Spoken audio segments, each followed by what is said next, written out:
Саламатсыздар ма? Мен Баян Тойкебаева, әлемді өзгертетін әйелдер подкасты. Біздің жоба Әйел күштері альянсы және де канадалық жергілікті инициативаларды қолдау қорымен бірге іске асып отыр. Бүгін бізде қонақта Лимана ханым келіп отыр. Енді көп рахмет сізге келгеніңізге. Лимана ханым психолог, көп жылдан бері осы салада жұмыс істейді. Лимана ханым екеуміз Астана қаласының әйелдер және демографиялық саясат бойынша комиссия мүшесіміз. Және де Лимана ханым рухани қоғам әлемі қоғамдық қорының басшысы, президенті. Енді Лимана ханым, осы өзіңіздің қоғамдық жұмысыңыз бойынша осы психолог қалай болдыңыз, сол туралы айтып кетсеңіз. Жақсы, қайырлы күн, құрметті оқырмандар, тыңдармандар. Рухани қоғам әлеміне 2012 жылы тіркелді. Өйткені мен көп жылдан бері одан да ары осы діни әйелдердің жалпы діни сектаға түсіп кетуі және әйелдердің отбасындағы зорлық зомбылыққа ұшырауы, қыздарымыздың алданып шетелге кетіп қалуы, сатылып кетуі деген сияқты түрлі проблемаларменен айналысып келдім. Соның ішінде жаңағы әсіресе діни ағымдардан зардап шеккендерге 10 жыл осы дағдарыс орталығында соның бөлім басшысы болып жұмыс жасадым. Және одан кейін өзімнің жеке осы қоғамдық қорымен ары қарай жұмысымды жалғастырдым.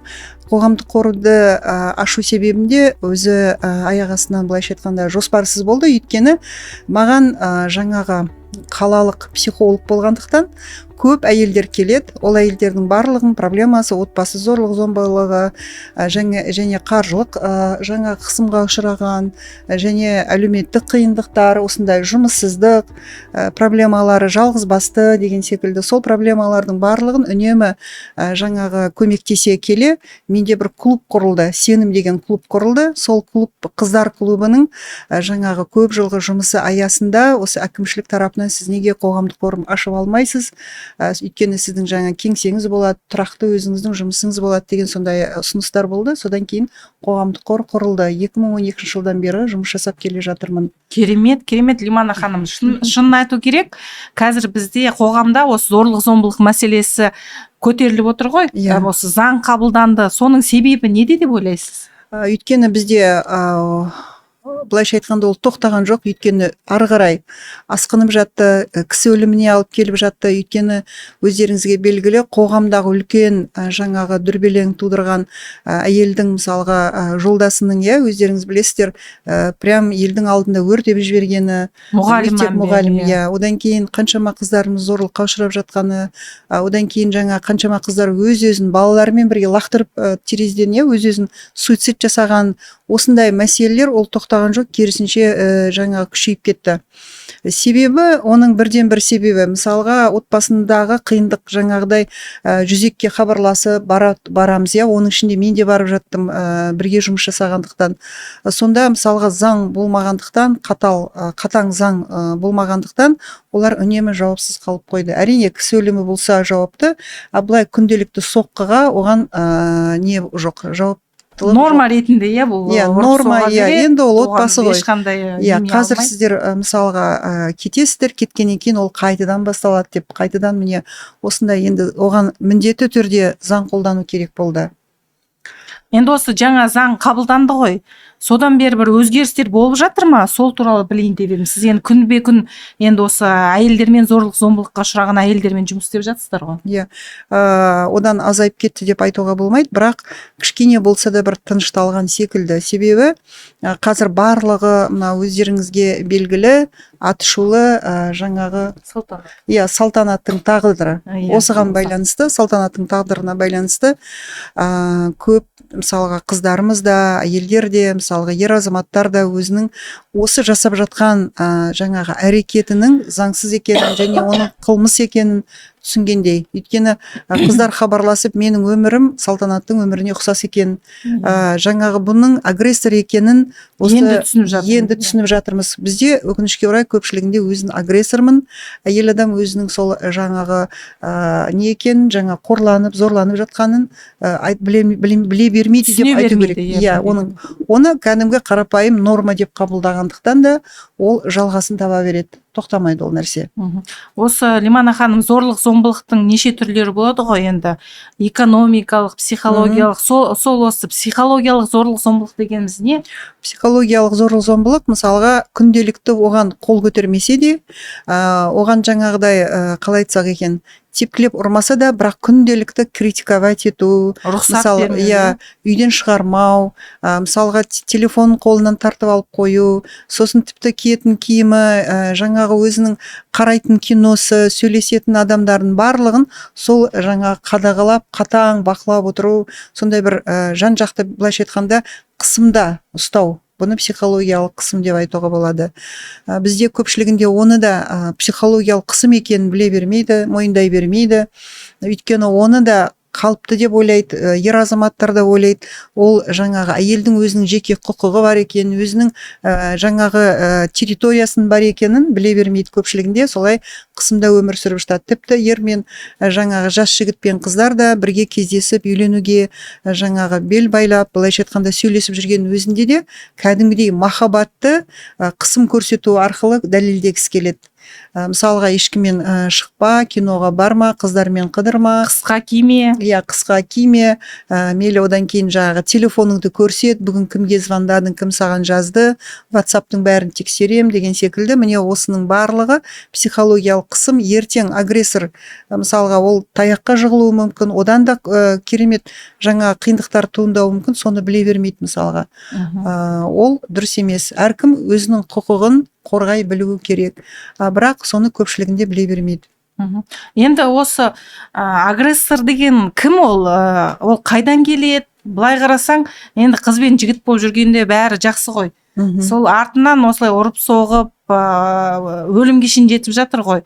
Сол олар қайдан келеді, агрессорлар неге олай жасайды? Соның психологиялық қалай деп ойлайсыз? Себептері. Агрессорлар көпшілігінде ол бала күнде өзі үлкен қысымға ұшыраған балалар, өзі таяққа ұшыраған балалар, өйткені ол кез келген өзінің сұрағын айғаймен, жаңағы күшпен шешіп үйренген, өйткені басқа шешімді ол білмейді. Басқа шешімді былайша айтқанда ол қалай айтады, оның шешімі жоқ секілді болып көрінеді.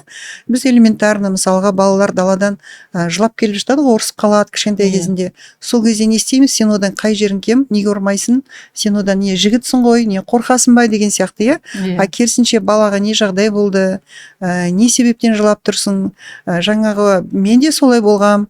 Бала болғаннан кейін болады, ертең қайта керісінше дос болып кетесіңдер деген сияқты басқаша айтудың орнына көп жағдайда сен ешкімге жаңа есеңді жіберме деген сияқты осылай болып жатады. Дәл солай жауап бер.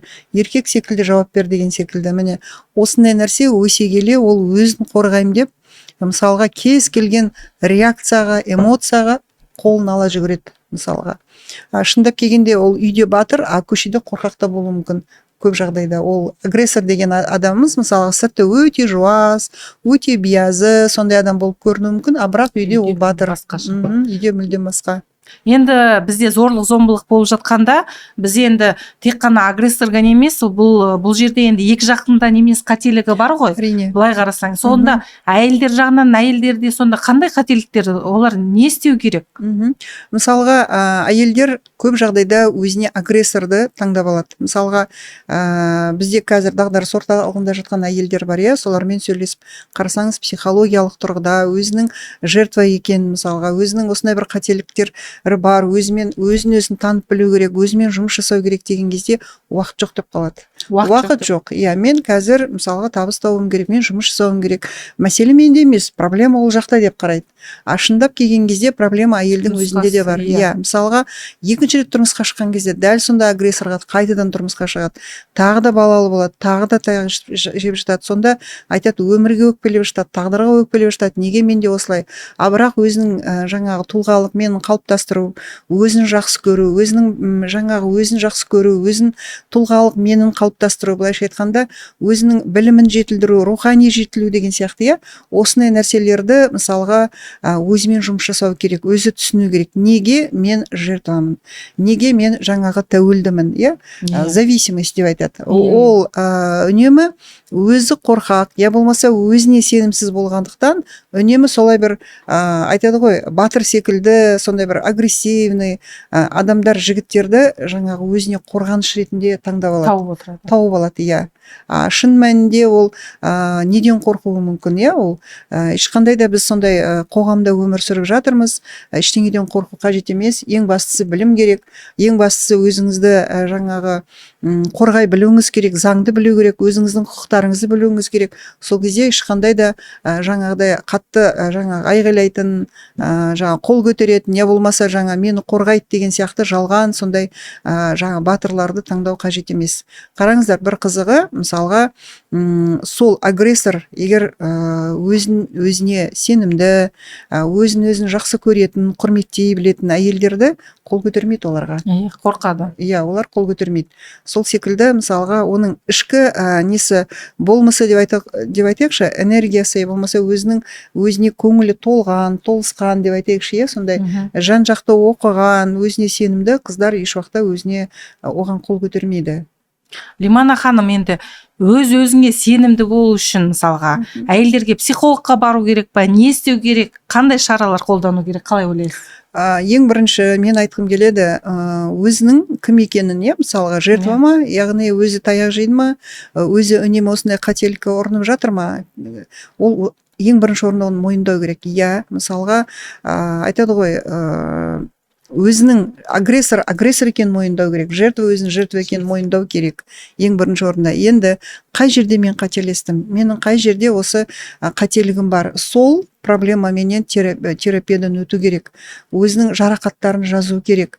Балалық шағындағы алған травмалары бар шығар, балалық шағында зорлық көрген шығар. Мен қаншама әйелдермен жұмыс жасап жүрмін, соның 70% мүмкін, одан да көп барлығы дерлік бала кезінде көп сондай зорлық көрген, қиындық көрген, былайша айтқанда әбден балалық недәлгі травмаларымен келе жатқан қыздар көп келеді, иә.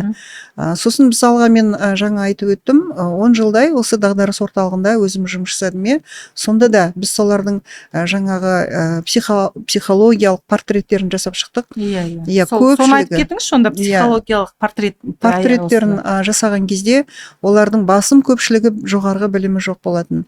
Көпшілігінде көп балалы, өте әлеуметтік қиын отбасынан шыққандар, сосын мысалға көп өмірден қиындық көргендер, социальный мысалға да өте қиын отбасынан шыққан қыздар көп алданған деп айтуға болады. Міне, әлсіз, ертеңгі күніне деген сенімсіз, солардың көпшілігінде бірінші орында білім алу, кітап оқу, іздену, өзінің жаңағы қалаған профессиясын, мысалға, ол міндетті түрде жоғарғы білімді емес, мүмкін ол өте жақсы шебер болуы мүмкін.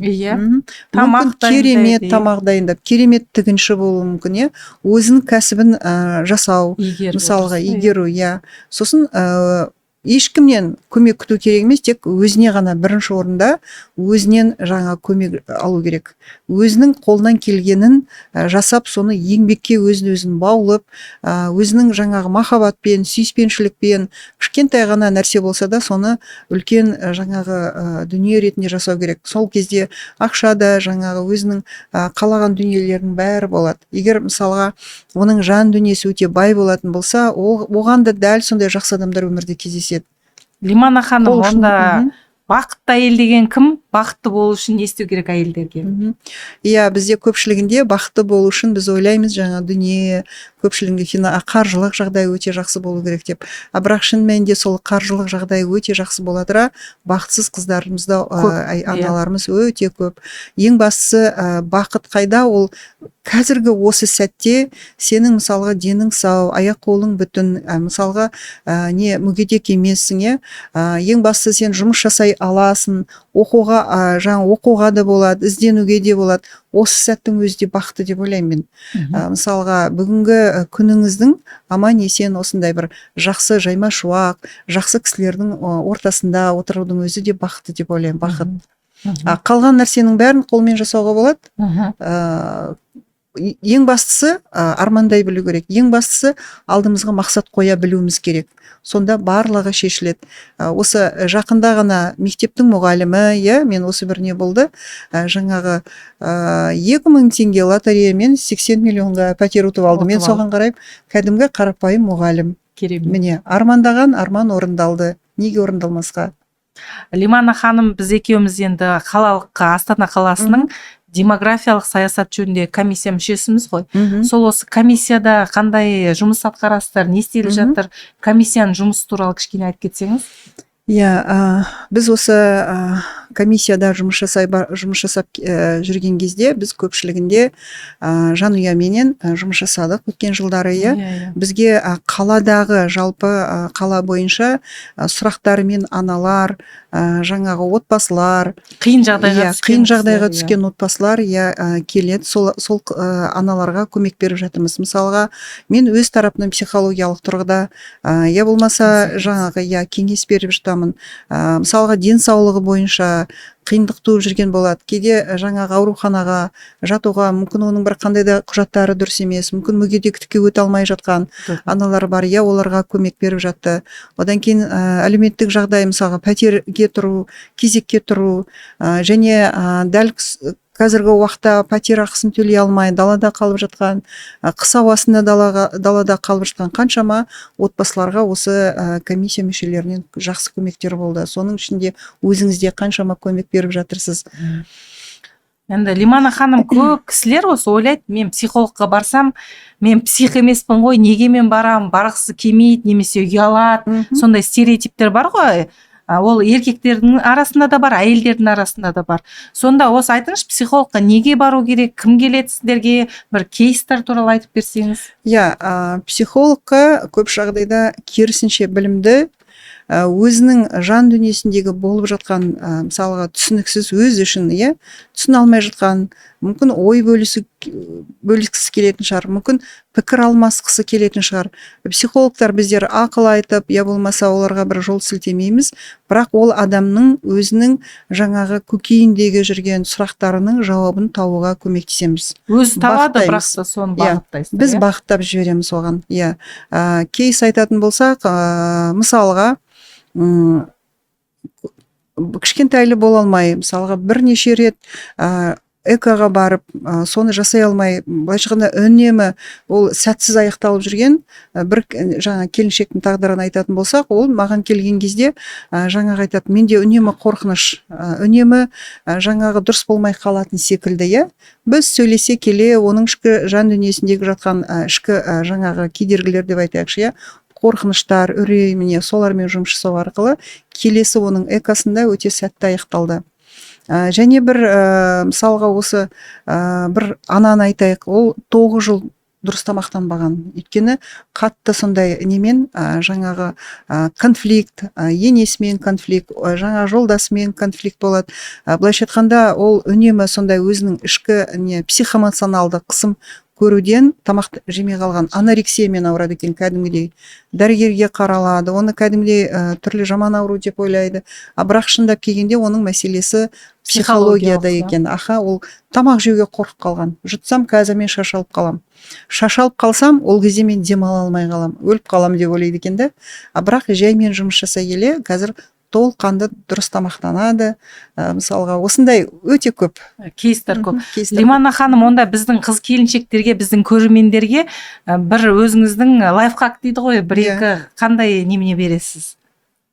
Ең бастысы біздің өмірдің қағидалары деп айтайық па, кез келген бағытта ең бірінші біздің өмірімізде ол ұшқана нәрсе бар, біздің табиғатымызда, ол біздің ойымыз, және ол біздің сөзіміз, және ол біздің қадамдарымыз, әрекеттеріміз. Ең бастысы біз өзіміздің ойымызда таза болуын керек. Мөлдір судай өте таза ойлы болсақ, сөзіміз өте біздің жақсы болса, жақсы сөз жарым ырыс деп айтады қазақта, мысалға, және жасап жатқан әрекетіміз дұрыс болу керек. Егер көп жағдайда депрессия деп жатамыз, күйзеліске түсу, қандай жағдайда ойымыз біздің бір бөлек, сөзіміз мүлдем басқа, әрекетіміз тағы да басқа болатын болса, онда ішкі конфликт туындайды. Ішкі конфликт туындаған кезде ол өзі күйзеліске түсіп кеткенін өзі де байқамай қалады. Сондықтан да біз өзіміздің ойымызға ең бірінші жақсы ой ойлауымыз керек. Кез келген адамға адамгершілікпен, сондай ізгілікті, сондай ой ойлауымыз керек. Біз қандай ой ойлаймыз, ол біздің өмірімізде болып жатады. Айтады ғой, гүлді ойлап, гүлді елестетсең, өмірің гүлзарға айналады деп. Керемет, көп рахмет. Онда біздің жобамыз әлемді өзгертетін әйелдер жобасы, әйел күштері альянсы және де канадалық жергілікті инициативаларды қолдау қорымен бірге іске асырылып отыр. Сізге көп рахмет, жұмысыңыз жемісті болсын. Енді осылай қыз келіншектерге, біздің көрермендерге айтатынымыз, әрқашан психологқа баруға ұялмаңыздар, хабарласыңыздар. Бұл өзіңізге де, сіздің отбасыңызға да өте пайдалы болады. Лимана ханымның осындай әлеуметтік желісі, контактілерін бәрін біз салып қоямыз. Хабарласыңыздар, сұрақтарыңызды жазыңыздар.